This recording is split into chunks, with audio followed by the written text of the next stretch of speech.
Madame, Monsieur, bonjour, bienvenue dans ce flash d'information. Jeudi 8 août 2019, nous sommes au lendemain de la commémoration du 59e anniversaire de l'indépendance de la Côte d'Ivoire. Hier 7 août, sur le boulevard Giscard d'Estaing, plus de 5000 militaires, gendarmes, policiers et forces paramilitaires ont défilé à l'occasion en présence du chef de l'État, le président Alassane Ouattara. À leur côté, des soldats guinéens, marocains et français. Célébration des 59 ans de l'indépendance de la Côte d'Ivoire ce 7 août.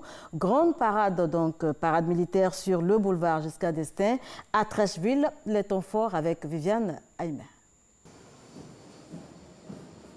Le défilé aérien et le défilé motorisé ont procuré un vrai sentiment de fierté nationale, en même temps qu'un sentiment de sécurité. Dans le ciel, 3 Mi-24, puissants avions d'attaque. Ils sont, comme l'a-t-on annoncé, qu'une partie de la flotte aérienne de l'armée de l'air ivoirienne. En ouverture du défilé motorisé, des motos d'intervention tout-terrain, avec en prime une nouveauté, les premiers motards féminins de la police nationale.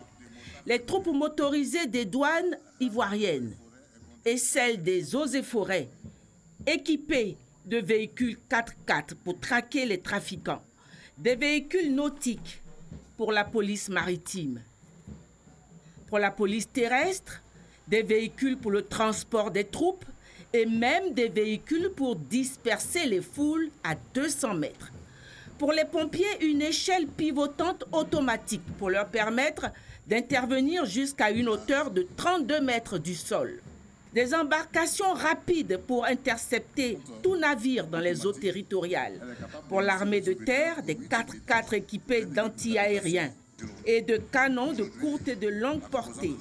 Des véhicules d'infiltration, des porte-chars, des ambulances, des véhicules de radio mobile, des camions-citernes, des engins blindés accrédités par l'ONU qui vont permettre à des contingents de l'armée ivoirienne de participer à des opérations d'intervention partout en Afrique, pour l'heure au Mali. Des véhicules équipés de mitrailleuses lourdes et légères et se déplaçant en mode silencieux, même à 10 mètres de distance. Des engins nautiques équipés pour la libération d'otages en pleine lagune. L'armée ivoirienne est aujourd'hui une armée équipée dans tous ses compartiments, comme l'a montré le défilé militaire. La loi de programmation militaire définie par le président de la République Alassane Ouattara, chef suprême des armées de Côte d'Ivoire, est en train de bâtir une grande et puissante armée ivoirienne face à l'insécurité grandissante dans la sous-région ouest africaine.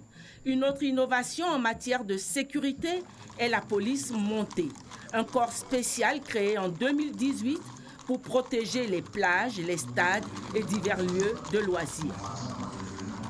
Et pour clore cette grande parade militaire, le saut des commandos parachutistes largués à 1500 mètres de hauteur.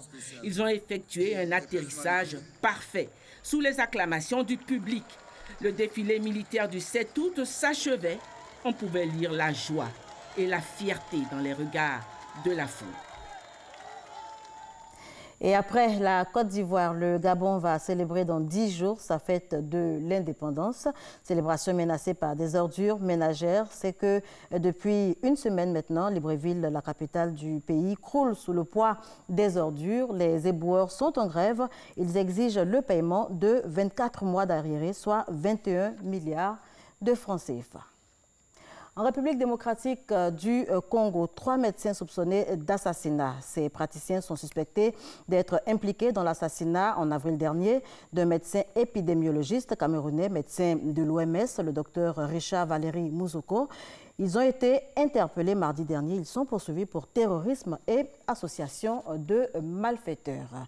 Et pour terminer, le Pakistan qui rompt toute relation diplomatique avec l'Inde, 3 jours après la décision de l'Inde de mettre fin au statut d'autonomie du Cachemire, cela pour en prendre le contrôle, le Pakistan donc trouve cette décision illégale. 13 heures pour le journal.